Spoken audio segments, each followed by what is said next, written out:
예, 현실이 부당하다고 느낄 때라는 제목으로 하나님 말씀 증거하도록 하겠습니다. 말라기 총 주제가 영적 침체입니다. 영적 침체에서 벗어나는 길인데 언제 영적 침체가 오나 오늘 내용을 보니까 현실이 부당하다고 느끼고 그러니까 하나님에 대한 신뢰가 흔들리는 거죠. 신앙의 회의가 왔을 때입니다. 하나님은 틀렸고 내가 옳다 그런 마음을 품을 때입니다. 그러므로 가장 두려울 때가 언제냐 하면은 내가 옳다는 확신이 있을 때입니다. 인간은 선악과 이후에 항상 그렇습니다. 나는 옳고 하나님은 틀렸다. 그런 느낌을 받는다는 것입니다. 젊은 시절에 제 친구 생각해 보니까 그래요. 친구들이 뭐 중고등학교 때 심지어 대학교 때까지도 신앙생활을 같이 잘했습니다. 근데 친구 중에 지금 기억나는 친구들이 있는데 자기 확신이 아주 강한 친구였습니다.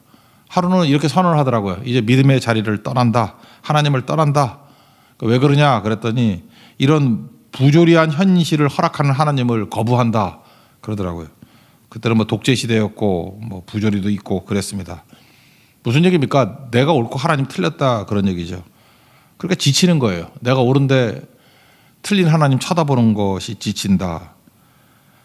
그 정의로운 친구 뭐 최근에도 뭐 언론에도 많이 나오고 하던데 많이 모순된 인생을 삽니다.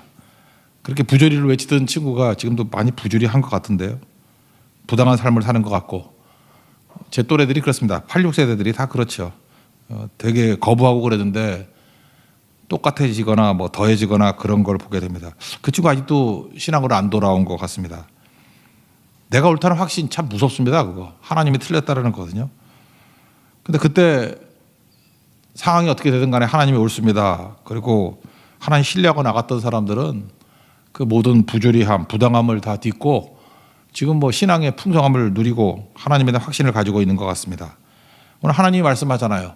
지금 완악한 말로 너희들이 나를 대적했다. 꼭 말대답해요. 무슨 말로 주를 대적했습니까?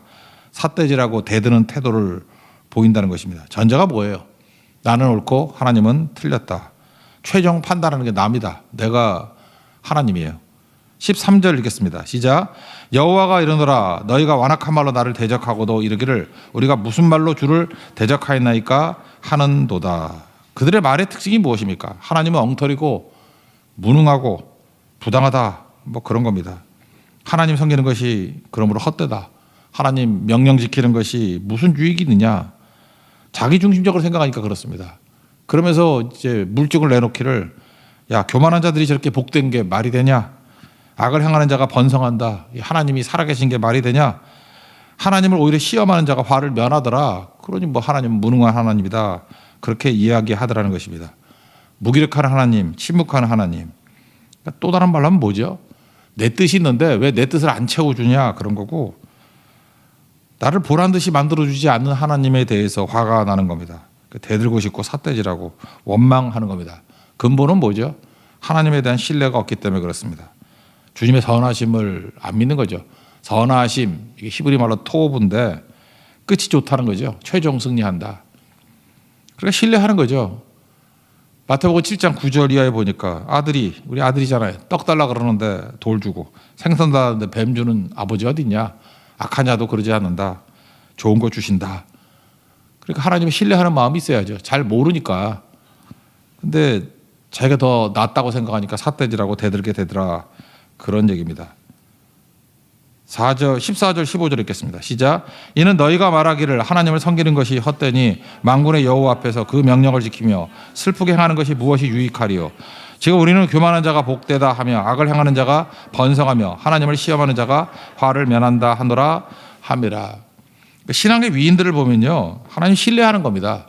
상황과 현실을 경외하는 게 아니라 하나님을 경외하는 거예요. 하나님을 경외하고 하나님이 최종 승리를 주실 거야. 이거 믿고 의지하는 거죠. 거기서 오히려 힘이 나온다는 것입니다. 종교개혁자 존 칼빈을 봐도 그의 삶의 원동력이 뭐냐면 이해 안 되는 하나님이었어요. 칼빈의 삶이 그렇게 헌신했지만 뭐 윤택한 건 아니었던 것 같거든요. 31살에 결혼했습니다. 되게 친한 친구가 있었는데 마틴 부처라고. 석가모니 부처 말고 이름이 부처예요. 마틴 부처. 어떤 여자 좋냐 이렇게 물어봤더니 존 칼빈이 되게 소박했어요. 두 가지. 믿음 좋은 여자, 신뢰할 만한 여자. 나는 그거면 돼. 진짜 그랬어요. 그래서 마틴 부처가 소개해 준 여자인데 애가 둘 딸린 과부였어요. 그 이들렛 뮤르라는 거, 이들렛이라고 보통 그러대. 하여튼간에 그 과부하고 결혼했어요. 내가 볼 때 마호멧도 그렇고 과부하고 결혼해 잘 되는가 봐, 뭐든지. 하여튼 이게 과부하고 결혼했어요. 또 일설에 의하면 애가 7명이라는 얘기도 있는데 제가 오늘 아침에 다시 찾아보니까 2명이에요. 2명인데 알려지기는 7명 딸린 과부라고 그러는데 2명인 것 같아요. 이들렛이라고. 행복하게 살다가 아들 낳습니다. 근데 그 아들 죽어요. 그 칼빈하고, 그래서 칼빈의 자손이 없어요. 자기 친자손이. 아들 낳다가 죽어요. 그리고 아내도 몸이 약해가지고 9년 같이 살다가 죽습니다. 그리고 뭐 일설이라 하면 7명의 자녀. 근데 진짜 2명인 것 같은데 떠안게 되죠. 그래서 죽을 때 아내가 되게 미안해했대요. 전 남편 자녀들인데 이거 다 남기고 가서 미안하다. 아니라 그러죠. 당신만한 좋은 아내가 없었고 애들 잘 돌보고 사랑하겠다고. 그리고 15년 더 독신으로 살다가 이제 죽었거든요. 칼빈도. 근데 그 이후에 뭐 애들 돌봐서 그런지 모르지만 병약하잖아요. 이거 얼굴 보세요. 삐쩍 말라가지고. 움직이는 종합병원입니다. 그렇게 두통이 있었답니다. 머리를 뽀개고 싶을 정도로. 여러분 두통 있는 분들은 칼빈 생각하세요. 칼빈은 계속 두통이 있었고 천식이 있었고 기침하고 소화불량. 난 이게 뭔지 왜 통풍이 뭡니까? 통풍이 뭐 이렇게 뭐 아픈 거예요? 통풍이 계속 있었답니다. 통풍, 담석증, 열병, 뭐라고 써 있는데 또 잘 모르겠어. 하여튼 이런 것들이 다 있었다라는 거예요. 근데 그의 삶이 이렇게 얘기를 합니다. 그럼에도 불구하고 하나님을 신뢰하는 마음, 거기서 오히려 순수함이 나오고 열정이 나오고 다른 거 의지하지 않는 마음 생기더라. 이거 어떻게 이해해요? 그건 그렇습니다. 뭐 하나님께서 만가지 은혜를 주셨음에도 불구하고 당장의 현실에 내가 생각하는 뜻대로 안 된다고 원망하는 사람이 있는 반면에 지금 이스라엘이 그렇잖아요. 하나님이 주신 은혜 감사를 카운팅 해야 되는 거 아니에요? 바벨론 포로에서 돌아오게 만들었잖아요. 이 상황이 그런 거거든요. 그리고 성전도 재건했고 뭐 좀 초라하지만 그죠? 그 다음에 성벽도 느헤미야가 재건했고 그 이후의 얘기라고요. 그 하나님 응답 다 해줬는데 지금 막상 현실 속에서 내 뜻대로 잘 안 된다고 그리고 또 악인 같이 보이는 자들이 형통한 같이 보이니까 막 삿대질하고 대들고 그러잖아요. 우리가 그렇습니다. 상위 한 20% 이상에 돼 있는 사람인데 당장 내 어려움이 당장 해결이 안 된다고 자기는 항상 잘 나가고 축복받고 그랬던 사람이거든. 그 순간을 못 견뎌가지고 원망하고 또 낙심할 수 있다는 것입니다. 근데 그거 아니라는 거죠. 그래서 오늘 내용은 이겁니다. 하나님을 신뢰하는 자에게 주시는 복이 있다라는 거예요. 끝까지 하나님 신뢰하면은 복이 임하게 된다. 첫째는 하나님이 기억하시고 기록하시는 축복이 있다. 16절 읽겠습니다. 시작. 그때 여호와를 경외하는 자들이 피차에 말하매 여호와께서 그것을 분명히 들으시고 여호와를 경외하는 자와 그 이름을 존중히 여기는 자를 위하여 여호와 앞에 있는 기념책에 기록하셨느니라. 기념책에 기록했다. 기억한다는 얘기죠. 기억하고 기록하신다. 눈앞의 문제로 원망하고 자기 기분 안 맞는다고 평탄함 없다고 원망하는 그런 모습이 있을 때 여호와를 경외하는 자가 있다라는 거예요. 그 예배하는 자죠. 경외하는 자가 뭡니까? 눈앞에 하나님을 두는 사람. 그런 사람들이 여럿이 있어가지고 피차, 공동체가 좋죠. 피차 격려해 줬다라는 거예요. 무슨 격려를 했겠습니까? 여전히 하나님 살아계셔. 분명히 우리를 구원하실 거야. 찬송하라, 기도하라, 감사하라. 이해 못해도 여러분 측근이라는 게 뭡니까? 설명과 설득이 필요 없는 사람이 측근이잖아요. 여러분 인생 살다 보면은 모든 사람이 나를 오해하고 잘못했다 그러는데 진짜 사랑하는 측근은요. 설명 안 해도 설득 안 해도 믿어주고 신뢰해 주는 사람이에요. 그런 사람이 진짜거든요. 하나님도 하나님의 측근을 원할 거 아니에요. 우리 맨날 설명을 원해요. 설명해 주세요. 설득해 주세요.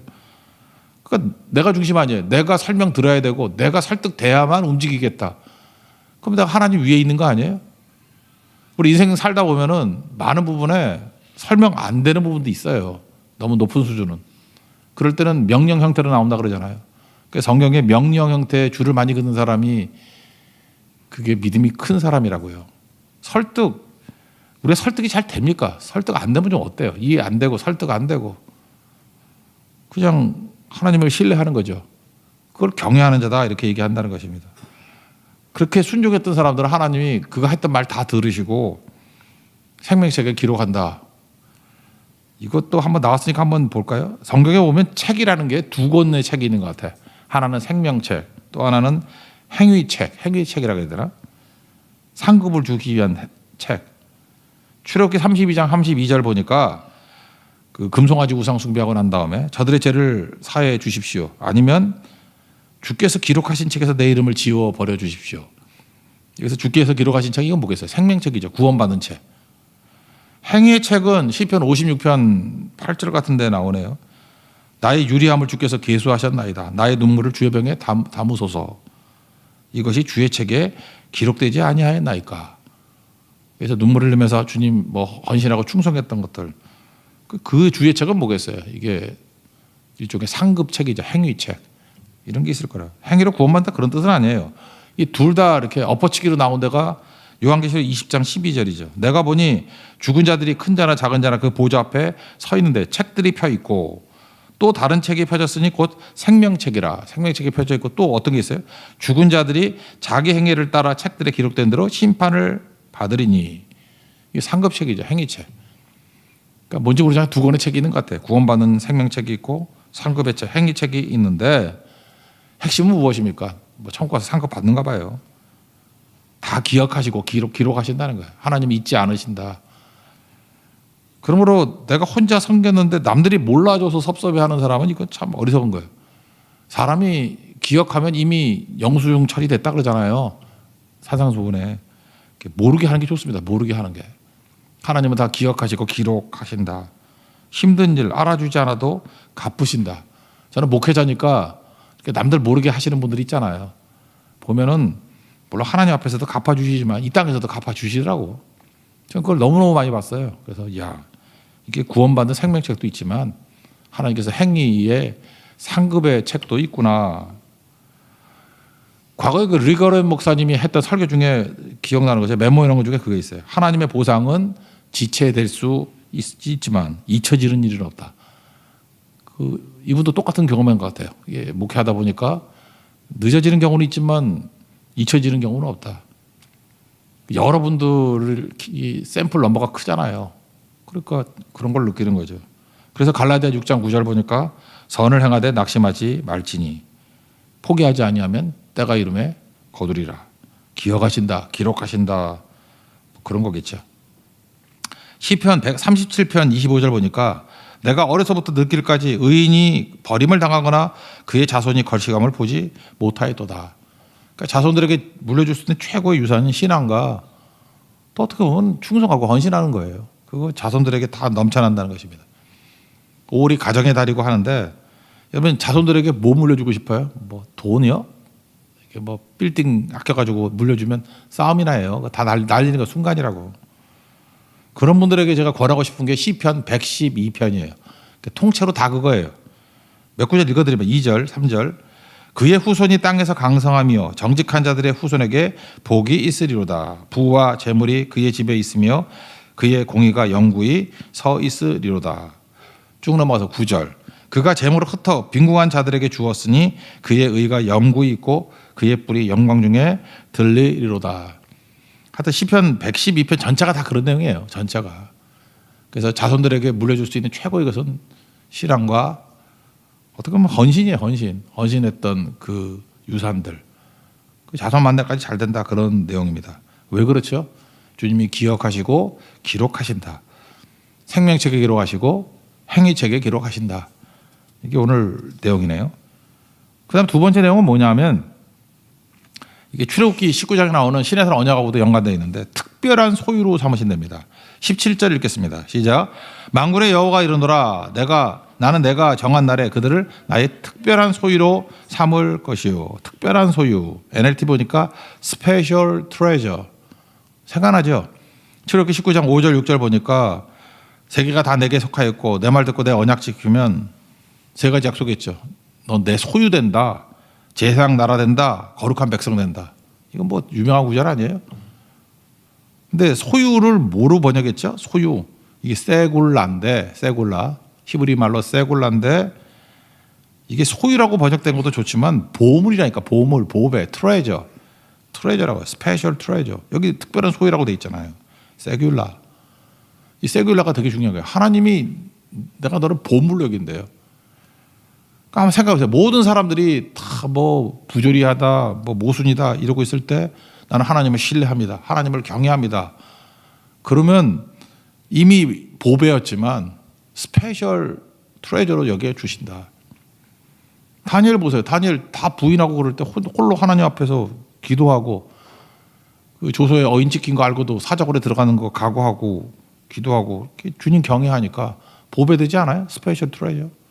그게 친구들도 마찬가지죠. 우상에게 절하면 푸른 뿔에 들어간다 그랬더니 뭐 하나님이 보호해 주실 거예요. 그렇지만 그리 아니하실지라도 그러면서 들어가 버리잖아요. 결박한 채로 3명이 들어갔더니 결박은 다 타서 없어져 버리고 4명이 있다면서요. 그 신들의 아들 같더라. 하나 그 예수님 아니에요. 구약에 나타난 예수님. 함께 해 주시더라. 그게 바로 뭐예요? 스페셜 트레저. 특별한 소유로 삼아 주신다. 그러니까 여러분들 모든 상황이 어렵고 그 힘들 때 그때 하나님을 신뢰하면요. 스페셜 트레저 되는 기회입니다. 그게. 혹시 병 들어 있습니까? 그때 하나님을 철저히 신뢰해 보라고요. 그때가 믿음이 드러날 때고. 재정적인 위기에 처한 분들도 있죠. 인생 가운데 그런 게 여러 번 있잖아요. 그때 철저히 주님 신뢰하면 그때가 스페셜 트레저가 되는 순간이고, 약할 때 주님 신뢰하는 거예요. 그러면 특별한 보배가 된다. 성경이 다 그런 얘기 아닌가요? 제가 지금도 기억나는 게, 이거 설교하다가 기억나는 게 근데 뭐 도시 얘기하면 누구지 알 것 같아서, 너무 유명한 분이라서. 미국 남부에 있는 어떤 도시예요. 조지아에 있는 도시예요. 벌써 알겠네. 아틀란타라고. 근데 거기 있는 도시예요. 제 그 고등학교 선배 분이 계셨거든요. 있었는데 하여튼 교회마다 옛날에 뭐 건물 많이 짓고 그랬잖아요. 거기도 되게 큰 교회인데 건물 지었다고. 근데 우리 건축업자들이 그런 얘기를 해요. 목사님들은 믿음은 있는데 대책이 없다고. 그러니까 돈도 없어서 그냥 막 짓기만 막 짓는 거야. 거기도 그랬어요. 내가 알기로는 뭐 수천만 불 들었나 하여튼 되게 크게 지었는데 하여튼 최선을 다해서 하다 돈이 딱 떨어져 버린 거예요. 그래서 이분이 건축업자인데 제 고등학교 선배예요. 그 맡아가지고 그러지 않아도 싸게 했는데 마지막 마무리 질 때 얼마더라? 막 40만 불 정도를 교회가 없어요. 돈이 지불 능력이 없어요. 근데 제가 외부 강사를 갖고 제 또 선배기 해서 그 부부하고 되게 친했었는데 그래서 제가 힘들게 얘기했어요. 그 40만 불 그 뭐 천으로만 해도 4억 아니에요, 4억. 그때 당시에도 한 5, 6억 된 것 같아요, 느낌에. 20년쯤 전이니까 지금보다 가치는 훨씬 높죠. 예, 아파트 한 2채 값이었어. 아파트 2채 값, 서울에 있는 거. 한 그 정도 되는 느낌이었어요. 그냥 떠안으시죠. 제가 그랬어요. 뭐 돈도 많은데 뭐 그 말은 안 했지만. 근데 이분이 진짜 제 고등학교 선배인데 제 얘기 듣고 그냥 감당했어요. 그 부인이 티나였는데, 티나. 그분이 나중에 저한테 뭐 메일 보내고 했더라고. 그 간증이 뭐냐 하면 되게 넓은 지역에 개발했는데 제가 그때 설교 중에 그런 인사이트 줬거든요. 그 서양 애들 되게 그 물 좋아하니까 가운데 인공호수를 퍼라고.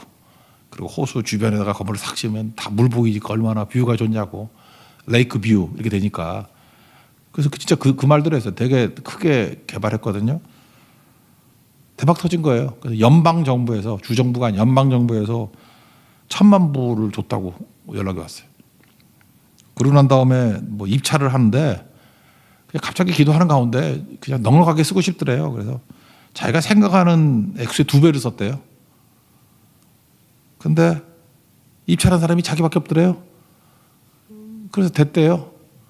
거기까지 제가 들었어요. 더 이상 연락 안 했어요. 잠깐 연락하면 내가 돈 달라 그럴까 봐. 저는 연락 안 했어요. 제 선배. 지금도 제가 연락하면 할 수도 있는데. 하여튼 적어도 그거 말고 앞부분만 얘기를 해도 40만 불 헌신했는데 당장 1,000만 불 연방정부에서 지원 받았거든요. 그 몇 배? 20배도 넘지. 20 몇 배? 제가 얘기하고 싶은 건 그거예요. 하나님께서는 가장 어려울 때 주님의 짐 지기를 원하시는 부분도 있는 거예요. 이분도 그때 상황이 쉽지 않았어요. 원래 그 건축업자라는 게 돈이 없잖아요. 맨날 그냥 절절매는데 그때 이거 믿음으로 한 거예요. 진짜 믿음으로. 제가 상황을 알거든요. 근데 그 시간 터울이 좀 있었지만 지금 아주 크게 쓰임 받는 것 같아요. 요즘에는 뭐 교민 중에 몇 대 부자 중에 하나가 돼버린 것 같아요. 그때는 그 정도는 아니었거든요. 소박했었는데. 특별한 소유를 삼는다. 저는 그 스페셜 트레저 그러면 그분 생각나네요. 하나 예예요. 우리도 뭐 인생 그렇겠죠. 거기다 또 아껴주신다 그러잖아요. 그 뒷부분 보세요.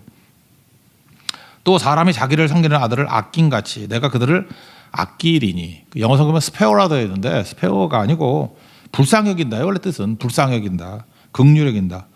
그 신약에 보면 스프랑크 니조마이 예수님께서 불쌍히 여긴다가 16번 나오는데 선한 사마리아 사람 비유 빼놓고 100% 기적이 나타났다 그랬죠. 나 이걸 기적이라고 봐요.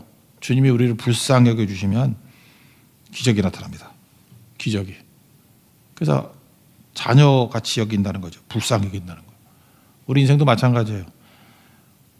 애쓰고 힘쓰고 한다고 되는 게 아니고 주님이 우리를 불쌍히 여겨주시면 인생은 끝난 겁니다. 기적이 나타납니다. 인생이 뒤집히게 된다는 거예요. 하나님을 논쟁 대상으로 삼지 마십시오. 경외의 대상으로, 예배의 대상으로 삼으십시오. 신뢰의 대상으로 삼으십시오. 우리를 특별한 보배로 삼으시고 불쌍히 여기시고 건져 주십니다. 능력 있게 쓰임받는 믿음의 종 되기를 축원합니다. 자리에 세련하겠습니다. 절대 포기하지 마. 찬양하겠습니다.